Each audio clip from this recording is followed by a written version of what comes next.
MBBS in just 16 lakhs. Kyrgyzstan, Central America, Russia, Georgia. Orbit Global Education.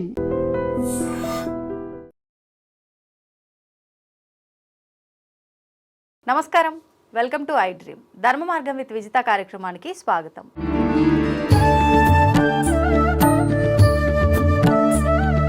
ప్రస్తుతం మనతో పాటు ఉన్నారు ప్రముఖ ఆధ్యాత్మికవేత్త శ్రీమతి డాక్టర్ బట్టిప్రోలు విజయలక్ష్మి గారు. ఇప్పుడు అమ్మతో మాట్లాడి మరిన్ని విషయాలు తెలుసుకుందాం. అమ్మ నమస్తే. నమస్కారం అమ్మ. అమ్మ, రాఖీ పండుగ రాబోతోంది, అంటే రక్షాబంధనము అంటారు. అయితే ఈ మధ్యకాలంలో వింటూ ఉన్నాము, ఈ రక్షాబంధనం అనేది ఒక అన్న తమ్ముళ్ళు అక్క తమ్ముళ్ళే కాదు, ఒకరి బాగు కోసం ఒకరు కట్టుకునేదే రక్ష. అది మన పురాణాల నుంచి తీసుకున్నా కూడా ద్రౌపది కృష్ణుడికి, ఇంకా అట్లా వైఫ్ అండ్ హస్బెండ్ కూడా ఒకరికొకరు కట్టుకున్న విధానాలు, ఇవన్నీ ఉదాహరణలు ఉన్నాయి. అసలు ఏంటి వాస్తవం అమ్మా? ఆ రక్షాబంధనం అనేది నేను నీకు రక్ష ఇస్తాను అని, అవతల వాళ్ళు నాకు రక్ష కావాలి అని మనకి ఒక కంకణం కడుగుతారు. కట్టి నేను నీకు ఇది కడుతున్నాను, నాకు రక్ష ఇవ్వు అని అడగటం. అది రక్ష ఎవరికి ఇవ్వక్కర్లేదు, ఎవరైనా కదా. ఎవరైనా తనకంటే ఎవరైతే ఇక్కడ రక్ష ఇచ్చే అవకాశం ఉన్నవాళ్ళు ఉన్నారో, అంటే మనకంటే ఎక్కువ బలవంతులు కానీ లేకపోతే ఆ రంగంలో సమర్థులు కానీ ఉన్నారో వారికి మనం రక్ష కడతాం. ఓకే.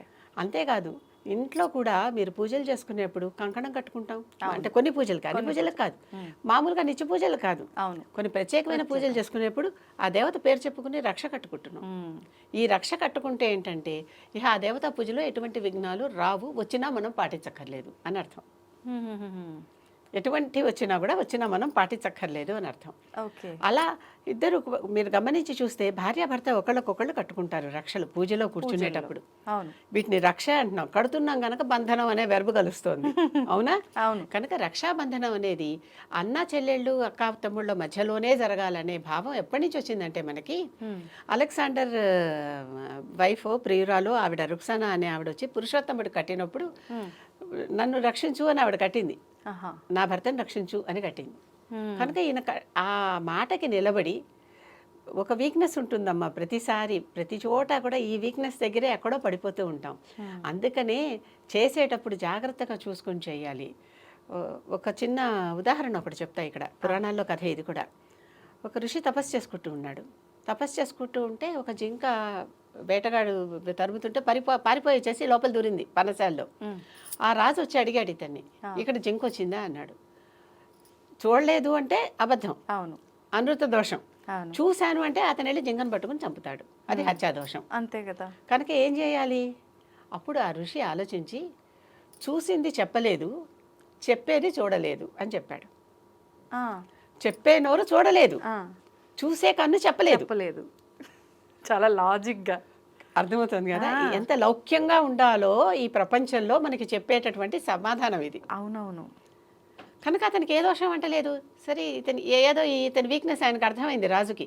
ఈయన భాష ఏదో అర్థమైనట్టు కానట్టు ఉంది, ఏమిటో చూసింది చెప్పలేదంటాడు, చెప్పింది చూడలేదు, సమాధానం చెప్తే కదా. అంతే కదమ్మా. అంతే కదా. అసలు ఏంటి నేనేదో అడిగితే వీడితో చెప్తున్నాడు అనుకుంటారే తప్ప వీళ్ళకి ఏం అర్థం కాలేదులే, సరే ఇంకో చోటు ఉందేమో అని వెళ్ళిపోయాడు. అంతే. ఎప్పుడూ కూడా మనం రక్ష కట్టామని చెప్పి మన దేశాన్ని, మన ప్రాణం మన చేతిలో, దేశాన్ని అర్పించి చేసే రక్షలు ఉన్నాయి, జాగ్రత్తగా ఉండాలి. ఈ లౌక్యం అక్కడ అవసరం. ఆ లౌక్యం ఎక్కడ పాటించలేదో ప్రతిసారి మనం దెబ్బతిన్నాం. కనుక అది జాగ్రత్తగా చూసుకోవాలి. అందుకనే ఎవరికైనా వాగ్దానం ఇచ్చేటప్పుడు చాలా జాగ్రత్తగా ఇవ్వాలి. ఆనందంగా ఉన్నప్పుడు వరాలు, కోపంగా ఉన్నప్పుడు శాపాలు ఎప్పుడు ఎవరికి ఇవ్వకూడదంటారు. కానీ కామన్గా జరిగేవి అప్పుడే మన మీద మన కంట్రోల్ ఉండాలి. అవును. అప్పుడే మన మీద మన కంట్రోల్ ఉండి, ఎట్లాంటి పరిస్థితుల్లో కంట్రోల్ తప్పుతామో అప్పుడే కంట్రోల్గా అప్పుడే ఉండాలి. కనుక ఆ సమయంలో జాగ్రత్తగా ఉంటే అనవసరంగా ఎవరికి లేనిపోని వాగ్దానాలు ఇవ్వం. అవును. రక్ష కట్టడం అంటే ఏమిటి? మళ్ళీ వాళ్ళకి మేము ఎప్పటికైనా వాళ్ళకి ఏ కష్టం రాకుండా మేము చూసుకుంటామని చెప్పటం. ఇది అన్నదమ్ముల మధ్య అక్క చెల్లెళ్ళ మధ్య వచ్చిన కారణం కేవలం పురుషోత్తముడు రుక్సానా ఆ కథే. కానీ ప్రతివారికి రక్ష కట్టచ్చు. ఇప్పుడు మనం దేవుడి దగ్గరికి వెళ్తాం, అక్కడ పూజారి మనకి రక్ష కడతాడు ఒక్కొక్కసారి. అవునా? ఆ రక్ష కడితే ఆ రక్ష మనకి, ఆ దేవత మనకి రక్ష ఇచ్చింది అని భావించి తిరిగి వస్తాం. కాశీకి వెళ్తారు, కాశీ దారాలు కాలభైరవుడి దగ్గర తెచ్చుకుంటారు, కాలభైరవ రక్ష కట్టుకుంటున్నాం. అవునా? అవునవును. ఇవన్నీ కూడా ఇలాంటివన్నీ రక్ష. ఈ రక్ష బంధిస్తున్నాం గనక, చేతికి కట్టుకుంటున్నాం గనక బంధనం అయింది. అంతేకాని దీనిని కేవలం రాఖీకే ముడిపెట్టడం, రాఖీ అంటే ఈ రోజుల్లో చేసుకుంటున్నటువంటి బ్రదర్స్ సిస్టర్స్ మధ్యన మాత్రమే అన్వయించటం చాలా లిమిటెడ్ నాలెడ్జ్. అది ఒక భాగం, అది కరెక్టే. వాళ్ళు కూడా ఒకళ్ళొకళ్ళు రక్ష అడగచ్చు కదా, అడగచ్చు. భార్యకి భర్త, భర్తకి భార్య రక్షణ లేకపోతే ఈ రోజుల్లో ఎన్ని చూస్తున్నాం. అవునవును. అర్థమైందా? ఘోరాలు కదా, ఘోరాలు భయంకరమైనవి. అటు నుంచి ఇటు, ఇటు నుంచి అటు. అంతే అంతే. కనుక వాళ్ళిద్దరూ రక్ష కట్టుకుంటే ఒకళ్ళకొకళ్ళు వాగ్దానం చేసుకున్నట్టేనా? అవును. ఇలాంటి రక్షలు మనకి జీవితంలో ఉపయోగపడతాయి. అంటే ఇలాంటి రక్షలు ఉండొచ్చు, కానీ అక్కడ ఒక బంధాన్ని క్రియేట్ చేయడం అనేది కరెక్ట్ కాదు. అంటే ఇది కట్టడం వల్ల అన్నా చెల్లెళ్ళే అయిపోతారు ఇలాంటివి. అంటే మనం ఆ రోజున చాలా చాలా ఇది చాలా కొన్ని ముతక సామెతలు కూడా హిందీలో చాలా ఉన్నాయి వీటి మీద. అసలు ఆ పద్ధతి అనేదే తప్పు.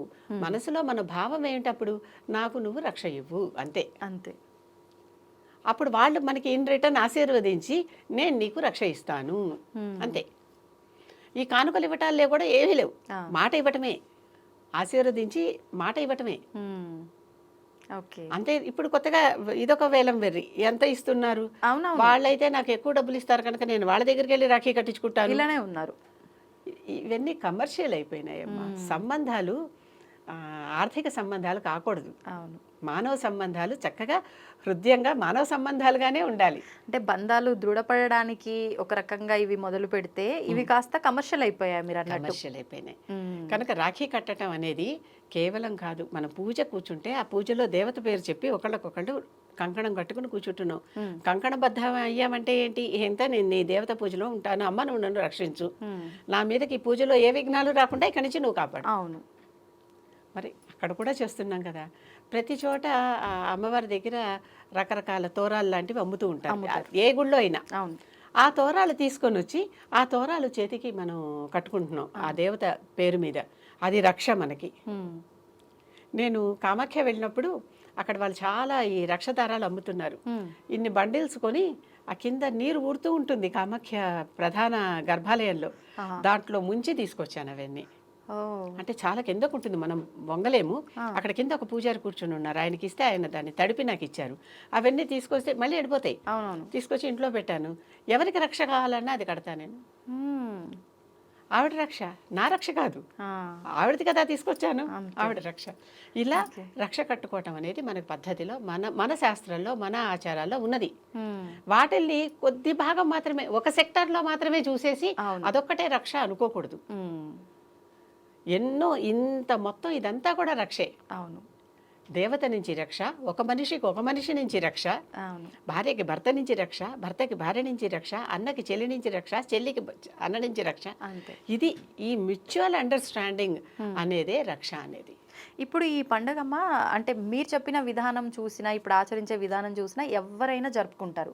కానీ కొంతమంది చెప్పడం ఏంటంటే ఇది నార్త్ ఇండియన్స్ మాత్రమే బాగా వేడుకగా జరుపుకునే పండుగ, అసలు ఇది ప్రాంతీయ పండుగ, అక్కడి నుంచి మనం తెచ్చుకున్న పండుగ అంటారు. ఇది వాస్తవమా? అది పూర్తిగా అవాస్తవం.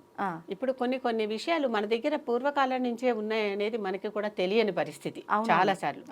ఎందుకంటే మనకు అవేవి ఎక్కడా నేర్పలేదు కనుక కొత్తగా చెప్తున్నారే ఏమిటో ఇవన్నీ అని అనుకుంటారు. కొత్తవి కాదు, పాతవే కొత్తగా చెప్పుకుంటున్నాం. కనుక ఇవన్నీ నార్త్ ఇండియా నుంచి వచ్చినవి కాదు, మొత్తం మన భారత ఖండం అంతా భారతవర్షే భరతఖండే అని చెప్పుకుంటున్నావా, ఇదంతా కలిపి ఒకటే కుదురు. ఈ మొత్తం వీటిల్లో ఉన్న పద్ధతులే మనం అందరం పాటిస్తున్నాం. దాంట్లో మళ్ళీ భాగాలు పెట్టుకోకర్లా, భాగాలు పెట్టుకుంటున్నాం దాంట్లో కూడా. ఎందుకని మన అడ్రస్ చెప్పేటప్పుడు శ్రీశైలస్య వాయువ్య ప్రదేశే అంటే అక్కడ దగ్గరలో ఉన్న జ్యోతిర్లింగం ఏదో పట్టుకుని ఆ జ్యోతిర్లింగానికి ఏ డైరెక్షన్లో ఉన్నామో చెప్పుకుంటున్నాం. అవును అవును, అది సంకల్పంలో. అంటే ఇవన్నీ అంతేగాని మనం విడగొట్టడం కాదు, అది నేను ప్రస్తుతం ఇక్కడ ఉన్నాను అని చెప్పటం. స్టిల్ వీఆర్ ఆల్ భారతీయులమే మనమందరం. భారత అంటేనే అర్థం ఏంటి, వెలుగులో రమించేది అని అర్థం. భా అంటే వెలుగు, రశ్మి, కాంతి. మనకి లేని ఆచారం ఏంటి, అన్ని పద్ధతులు మన దగ్గర నుంచే వెళ్ళినాయి. మొట్టమొదటి డాక్యుమెంట్ ప్రపంచంలోనే ఋగ్వేదం మొట్టమొదటి డాక్యుమెంట్. దాంట్లో అసలు హోమాదులు ఎలా చేయాలి, యజ్ఞయాగాదులు ఎలా చేయాలి అనేవి చెప్పారు. ఇవన్నీ అక్కడి నుంచి వచ్చినటువంటి శాస్త్రాలే. చేసేటప్పుడు కంకణం కట్టు కూర్చుంటున్నావా అంటే కంకణం గురించి వాళ్ళు చెప్పారు అక్కడ. ఆ టెక్స్ట్ మనకి తెలియకపోవచ్చు, అది సాంస్క్రిట్లో ఉన్నందువలన. అవును. కానీ కొంతమంది మహానుభావులు, దాశరథి రంగాచార్య లాంటి వారు కొందరు దాన్ని చక్కగా తెలుగులో అనువాదం చేశారు. అవి చదివినా కూడా చాలు. అవును. లేకపోతే విన్నా చాలు. ఎంతో మంది చెప్తున్నారు కదా పెద్దలు, అవునవును. విన్నా చాలు. తెలుసుకోవాలనే ఆసక్తి ఉండాలి. కానీ ఇవన్నీ మనవే, ఎక్కడి నుంచో వచ్చినవి కాదు, మన ఆచారాలే, మన పద్ధతులే. కాకపోతే కొన్నాళ్ళు మరుగున పడ్డాయి. అవునవును. కొన్నాళ్ళు మరుగున పడి మళ్ళీ మబ్బుతెర తొలగిపోయింది, బయటకు వస్తున్నాయి. కొంచెం కొంచెంగా బయటకు వస్తున్నాయి కనుక ఇది మనది కాదు అని అనుకునేది తప్పు. ఇవన్నీ మన దగ్గర ఉన్నవే. పూజలో కంకణం కట్టుకోవటం ఎప్పటి నుంచి ఉన్నది, ఎవరిళ్లలో కట్టుకోవట్లేదు. అవునవును. మరి అది రక్ష కాదు. అవును. రక్ష కట్టుకోండి అమ్మా అని చెప్తాడు అక్కడ పురోహితుడు. అవును, చెప్తారు కదా. రక్ష కడతాను రండి అంటాడు, ఆయన కడతాడు. ఆలయాల్లో కట్టడం లేదు. అది north Indiana, south Indiana, east Indiana, west Indiana అని చూస్తున్నామా? లేదు కదా. ఓకే అమ్మ, ఇప్పుడు ఈ రక్ష కట్టుకునే విధానంలో కూడా ఈ మధ్య కాలంలో అంటే గత 2-3 సంవత్సరాల నుంచి అనుకుంటా సమయం ఖచ్చితంగా ఈ సమయం లోపే కట్టాలి అనే ఒక ధోరణి కూడా మనం చూస్తున్నాం. సమయాలు కూడా చూసుకోవాలంటారా? రోజులో కొన్ని అమృత ఘడియలు ఉంటాయి, ప్రతి రోజులోనూ ఉంటాయి. అవును అవును. కొన్ని దుష్ట ఘడియలు ఉంటాయి, మనం వర్జ్యం అంటాం, కొన్ని వదిలేస్తాం, కొన్ని దుర్ముహూర్తం అంటాం, లేకపోతే ఇలా ఏవోటి యమగంటికలు అని ఇలాంటి రకరకాల రాహుకాలం అని ఇలాంటి పేర్లు పెట్టుకుంటాం. ఆ గ్రహాలు మనకంత ఎవరికైనా కూడా యోగించవు కనుక, అంటే వాటిని దుష్టగ్రహాలుగా భావిస్తున్నాం కనుక ఆ సమయంలో, అవి ఉన్న సమయంలో తప్ప మిగిలిన అన్ని సమయాల్లో చేసుకోవచ్చు. అమృత ఘడియల కాలంలో అసలు ఎటువంటిది ఆలోచించకుండా చేసుకోవచ్చు. అభిజిత్ ముహూర్తంలో ఏమీ ఆలోచించకుండా చేసుకోవచ్చు. అభిజిత్ అంటే చక్కగా మధ్య సంధ్య అనమాట రోజులో, దానికి చేసుకోవచ్చు. పంచాంగంలో వెతికితే ఈ కాలాలు రోజు రోజుకు మారుతాయి కదా. అవునవును. సూర్యోదయాన్ని బట్టి మారుతాయి కదా, కానీ సూర్యాస్తమయాన్ని బట్టి అవి ఆ టైం మనకి తెలుస్తుంది. ఈ సమయంలోనే చేసుకోవాలి, ఇట్లాగే చేయాలి అని నియమాలు పెట్టడం వల్ల ప్రతి వారు ఏదో నేను కొత్త రూల్ చెప్తున్నానని అనుకుంటున్నారు, కానీ అలాంటివి ఎక్కడా లేవు. శ్రావణ పౌర్ణమి నాడే కట్టుకుంటున్నామా రక్షలు? ఇంట్లో పూజ చేస్తే వరలక్ష్మి వ్రతానికి కంకణం కట్టుకుంటున్నారా? కట్టుకుని కూర్చుంటున్నారా? సత్యనారాయణ వ్రతం ఎప్పుడు చేసుకుంటుంటే అప్పుడు దీక్ష కంకణం కట్టుకుని కూర్చుంటున్నారా? అది రక్ష కాదా? ఏ ఆలయానికి వెళ్ళినా మీకు ఆ రోజునే కట్టాలని కడుతున్నారా? లేనివన్నీ చెప్పి, కొత్త రూల్స్ ఏవో చెప్పి అందరినీ కొంచెం ఒక చట్రం లోపల బంధించాలని చూస్తే అసలుకే మోసం అవుతుంది. అవును, నమ్మడమే అసలు ఇంకా వదిలేశారు. ఎందుకు అంత కష్టపడి ఆ టైంకి ఏదో నేను ఉన్నాను, అయ్యో ఏదో కాసేపు కన్ను మూసేసుకున్నాను అయిపోయిందా అంటే ఎట్లా? అవును. దేవుణ్ణి దలుచుకోవటానికి, దైవ కార్యం చేయటానికి ముహూర్తం లేదు. కాలచక్రం అని చెప్తాం కదా, చక్రంలో ఏది మొదలు ఏది అంతం ఎలా చెప్పగలుగుతామమ్మా? అంతే, అర్థమైంది కదా. ఎప్పుడు ఆ సైకిల్ రన్ అవుతానే ఉంటుంది కదా. అలాగే ఇది ఇప్పుడే మంచిది, ఇది ఇప్పుడు కాదు అని ఎట్లా అంటాం? అదే కదా. అంతా మన మంచికే. అవును, ఏ రోజైనా మన మంచికే. మంగళవారం చాలా మంది మేము మంగళవారం అంటే పనులు ఏదో కొన్ని పనులు మొదలెట్టామంటారు. మంగళవారం మంగళప్రదం. అవును, గౌరీదేవికి ఇష్టమైన వారం. అంటే మన భావన ఇంకా ఎలా భావిస్తే అలా. మానుతో మై గంగా మాహు, నా మానుతో బెహతా పానీ అంటాడు ఒక హిందీ సినిమా కవి. అంతే అర్థమమ్మా. నమ్మితే నేను గంగామయ్య, నీరు లేదు, నువ్వు నన్ను గంగామయ్యగా కొలవటం లేదు, గంగామాతని నన్ను కొలవటం లేదు, నామానుతో బెహతా పాని, ప్రవహిస్తున్న నీటిని. నీరెవరికి కావద్దు? అవును, అందరికీ అవసరం. దేవతైనా ఎవరికైనా కావాలి. కాదు నువ్వు దేవతవు కాదు, నీరైనా ప్రాణాధారమే కదా, అంతే, ఇది కావాలి. కనుక నువ్వు ఎలా చూస్తే అలా, మనం చూసే చూపులోనే ఉంటుంది. ఒక చోటికి వెళ్తే ఆహా ఆ మొక్క ఎంత బాగుంది అని అనుకుంటారు, లేకపోతే దాని గింజలు వేసి పెంచాలా లేకపోతే దాని కొమ్మలు తెచ్చి పెంచాలా అనుకునేవాళ్ళు ఇంకోళ్ళు ఉంటారు. చూపులోనే తేడా. అంతే అంతే అంతే. ఒక రంగు మనకు నచ్చుతుంది, ఒక రంగు నచ్చదు, చూపులోనే తేడా. అంతే. మనం చూడటంలోనే దాన్ని భయంతో చూస్తామా, భక్తిగా చూస్తామా, శ్రద్ధగా చూస్తామా, అలవాటుగా చూస్తామా, అంతే. ఏది దోషం లేదమ్మా, దేనికి కూడా దోషం ఉండదు. ఈ ముహూర్తానే కట్టాలి అని ఏది లేకపోయినా వాళ్ళు కూడా దేవతలను కొలుస్తూనే ఉన్నాగా, రాహుని కేతువుని కూడా. అవునవును. కష్టాలు వచ్చినప్పుడు కష్టాల నుంచి బయటపడేసేవాడని దండం పెడుతున్నప్పుడు వాళ్ళు మనకి విరోధులు ఎలా అయ్యారు? అవును, అంతే అంతే. ఇలాగే భావిస్తే ఎవరితోనూ ఎక్కడ ఎటువంటి ఆ ముహూర్తానికే కట్టాలి, ఈ సమయానికే కట్టాలి. ఇవన్నీ కొత్త కొత్తగా వచ్చినవి, ఇంతకు ముందు లేవు. లేవు. నెమ్మదిగా ఇవి ప్రబలిపోతాయి.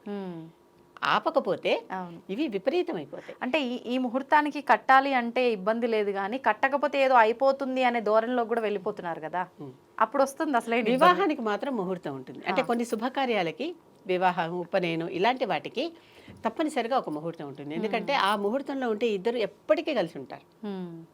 ఎటు ఉపనయనం దగ్గర ఉపాధ్యాయ విద్యకి, అంటే విద్యకి వెళ్తూ ఉపాధ్యాయుడి దగ్గరికి వెళ్తూ గురుకులానికి వెళ్తూ విద్యార్థి మొదలుపెట్టే ఫస్ట్ సంస్కారం అనమాట అది, షోడశ సంస్కారాల్లో ఉపనయనం.